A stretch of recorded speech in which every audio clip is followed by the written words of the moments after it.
The door slamming shut felt like a physical sound in my chest, like someone had taken the one clean thing I was building and folded it up. I'm Alex, 24, a designer trying to get my first steady clients and real work that pays. This is the story of how a string of no's turned into the exact practice that got me consistent yeses, and how you can use the same steps tomorrow. If rejection has ever made you freeze, overwork, or ghost your inbox, this video is for you. I'll give you 4 simple, practical tools I used and still use: a nightly habit, tiny practice loops, micro-rejection training, and a short bounce-back buffer, plus a guided 90-second exercise you can do with me right now. The first few no's stung. By the 10th, I'd stop sending pitches. I'd edit a single portfolio piece for hours, then send it with sweaty hands and wait in silence. Each rejection fed a little inner voice that said, "See, you're not cut out for this." The real antagonist was never the companies or clients. It was that inner critic that turned feedback into a verdict. But I found 4 moves that changed the whole game, and they're repeatable, measurable, and small enough that you can start tonight. Tip 1.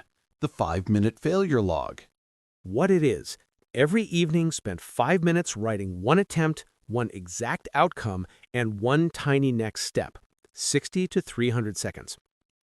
How to do it: write the fact, I applied to startup X, no reply. Write one tiny next step. Tomorrow, 3 minutes, update headline on portfolio. After 7 entries, review and pick one pattern to experiment on for 2 weeks.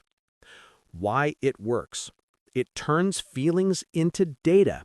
Rejection becomes a data point you can test against, not a character judgment. Within 2 weeks of doing this, I started spotting patterns, the same weak skill mentioned twice, and could target it directly. Quick example: I used the log during interviews. After 2 weeks, my mock score went from 5 out of 10 to 8 out of 10, a 60% relative improvement, because the log made me notice that my behavioral answers lacked numbers. Fixing that was a single focused habit. Tip 2. The micro-loop method. What it is: break a skill into 2 to 3 micro skills and practice them in short loops you can finish in 30 minutes. How to do it?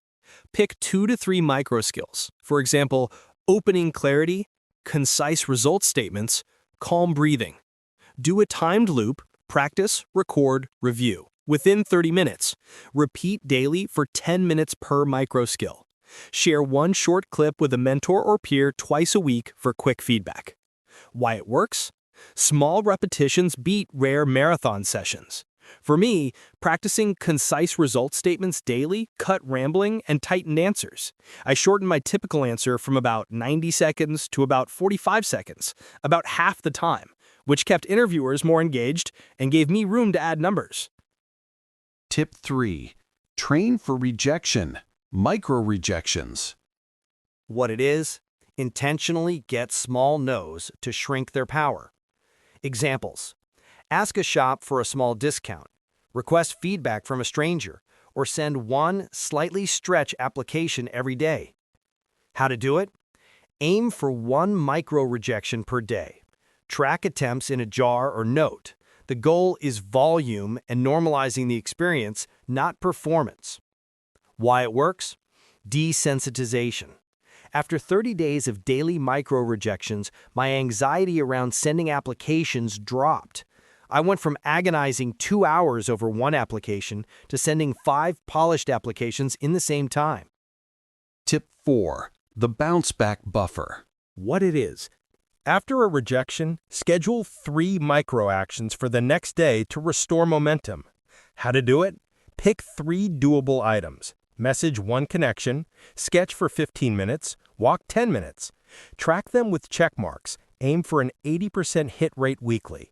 Reward small wins weekly. A $5 coffee, 30 minutes gaming, whatever lands. Why it works: it converts paralysis into a predictable rhythm. When I used buffers after a big no, my pitch volume increased from about 5 to 12 per month, and within weeks, small paid gigs started showing up. Guided micro exercise. Do this now. Okay, grab a pen or open notes. 90 seconds with me. 30 seconds. Fact. Write one recent rejection in one sentence. No emotion.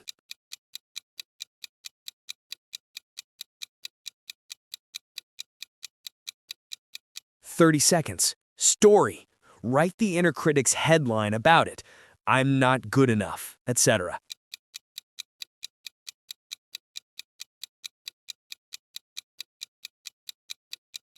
30 seconds. Next step.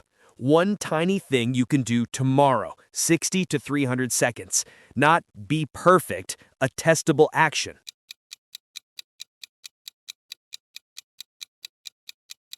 Drop that next step in the comments. I read them. You've just turned sting into an experiment. That's resilience practice. What if it's a big failure, a relationship, or a major loss? Start even smaller. Don't try to solve everything. Pull out one tiny lesson.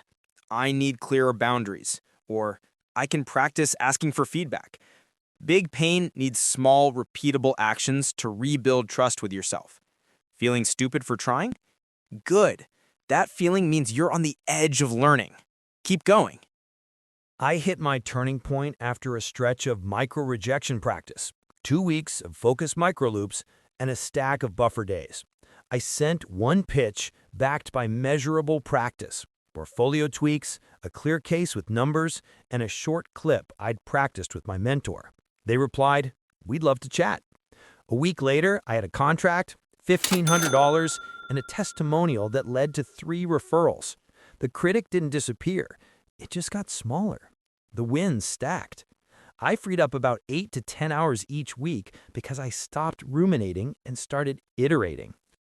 4 moves: the 5-minute failure log, micro loops, daily micro rejections, and the bounce back buffer are everything I use to turn a pile of no's into measurable wins. Try one for 2 weeks and measure it. Small data beats big feelings. If this helped, subscribe and drop one rejection you're flipping into a lesson in the comments. Tell us your one tiny next step. I'll reply and we'll celebrate the small wins together. Share this with one friend who needs permission to try again. We're building a community that rewards trying, not just winning. Failure isn't the end. It's material. Treat it like data, practice like an athlete, and watch your comeback stack.